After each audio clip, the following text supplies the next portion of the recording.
bagaimana menafsirkan karya-karya rupa yang kita temui sehari-hari. Sekarang kita hidup di dalam era gambar. Seakan-akan ini menjadi banjir visual. Baik itu lukisan, poster, postingan-postingan di media sosial, atau billboard yang selalu kita temui di jalan-jalan. Ketika kita berjumpa dengan budaya visual tersebut, kita akan menafsirkan. Lalu bagaimana cara menafsirkannya? Nah, untuk itu saya menerbitkan buku dengan judul Tafsir Rupa, Dialog Semiotika dan Hermeneutika Visual. Biasanya semiotika dan hermeneutika ini dibahas secara terpisah. Namun kalau kita memisahkannya di dalam menafsirkan budaya visual tersebut, menafsirkan suatu artefak, maka kalau hanya menggunakan semiotika, kita akan terbatas pada struktur visual yang ada. Sementara kalau hanya menggunakan hermeneutika, kita seringkali tenggelam dalam tafsir bebas. Untuk itu, semiotika dan hermeneutika mesti didialogkan ketika kita berjumpa dengan budaya visual.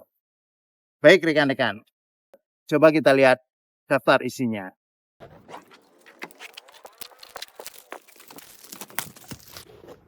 Buku Tafsir Rupa, Dialog Semiotika dan Hermeneutika Visual oleh Denny Junaidi dari penerbit Arsif.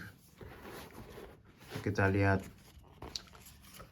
daftar isi, tapi sebelumnya saya bacakan dulu pengantar penulisnya.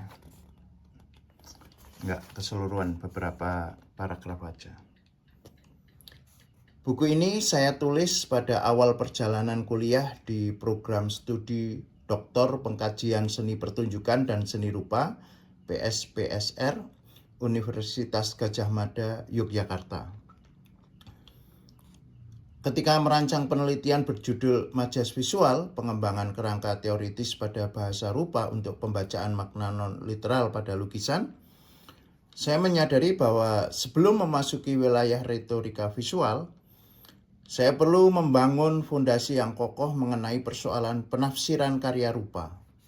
Pertanyaan tentang bagaimana makna terbentuk, bagaimana ia dipahami, dan sejauh mana dapat dipertanggungjawabkan secara akademik menjadi kegelisahan awal yang tidak dapat dihindari.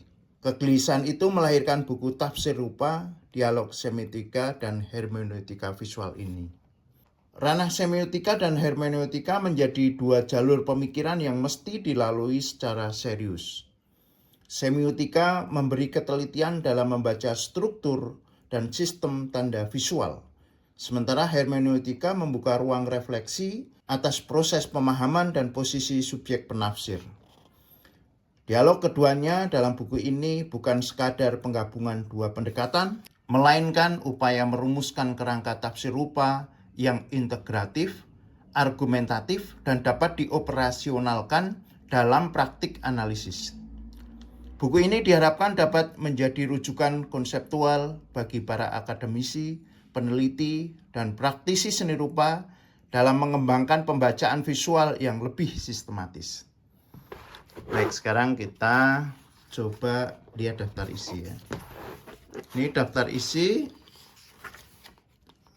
secara umum dibagi menjadi 4 bagian dan diawali dengan prolog, diakhiri dengan epilog.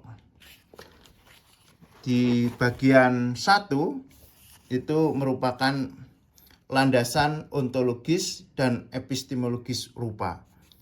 Di sini ada bab 1 yaitu seni rupa sebagai peristiwa makna yang dibagi ke dalam beberapa subbab. Kemudian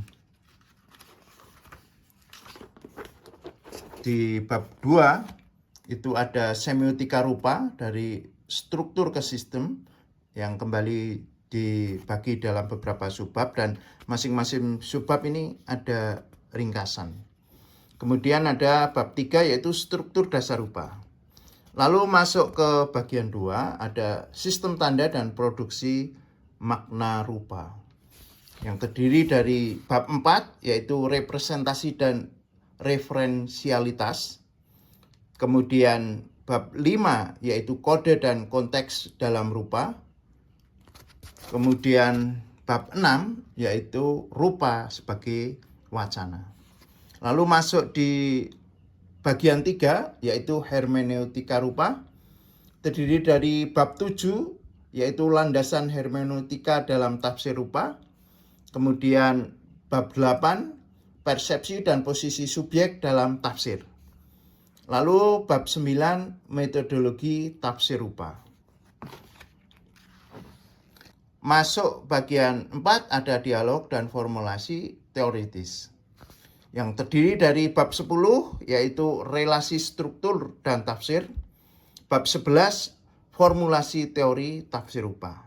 Kemudian epilog ada tafsir sebagai proyek intelektual berkelanjutan. Nah, ini seperti buku saya sebelumnya yaitu Estetika Jalinan Subjek, Objek dan Nilai. Di sini ada glosarium, ada indeks, dan tentu saja ya ada daftar pustaka. Buku ini banyak sekali disertai kasus-kasus di dalam seni rupa ya, contoh-contoh seni rupa yang terdiri dari berbagai hal ya. Dari lukisan, arsitektur, lukisannya pun macam-macam ya. Nanti kita akan lihat lukisan tradisional, modern, postmodern gitu ya, termasuk yang dari barat, dari Indonesia. Jadi banyak contoh-contoh pembacaan atau kasus yang dihadapi yang diaplikasikan di dalam seni rupa. Ini karya seni grafis, ini arsitektur, banyak sekali ya contoh-contohnya. Jadi bagaimana buku ini tidak hanya sekadar teori, tetapi juga bisa diaplikasikan di dalam praktik seni rupa. Oke rekan-rekan, dan ini teks yang ada di belakang buku. Bagaimana makna lahir dari rupa? Apakah ia tersembunyi di dalam struktur visual atau terbentuk dalam perjumpaan dengan penafsir? Tafsir rupa, dialog semiotika dan hermeneutika visual menawarkan kerangka teoritis yang integratif untuk membaca karya seni rupa secara sistematis sekaligus reflektif. Dengan memadukan ketelitian semiotika dan kedalaman hermeneutika, buku ini menuntun pembaca menelusuri relasi antara struktur, subjek, konteks, dan makna. Dari lukisan hingga citra berbasis kecerdasan buatan. Sebuah kontribusi konseptual penting bagi kajian seni rupa, budaya visual, dan filsafat seni di Indonesia. Ini nomor ISBN-nya. Oke rekan-rekan, itu buku terbaru saya, Denny Junaidi. Buku ini tersedia dalam 2 versi. Versi digital bisa dibaca di Google Play Books. Linknya saya sertakan di deskripsi. Dan jika teman-teman menginginkan versi cetak, bisa menghubungi nomor WA yang tertera di layar ini maupun di deskripsi. Terima kasih sudah mengikuti video ini. Selamat menafsir.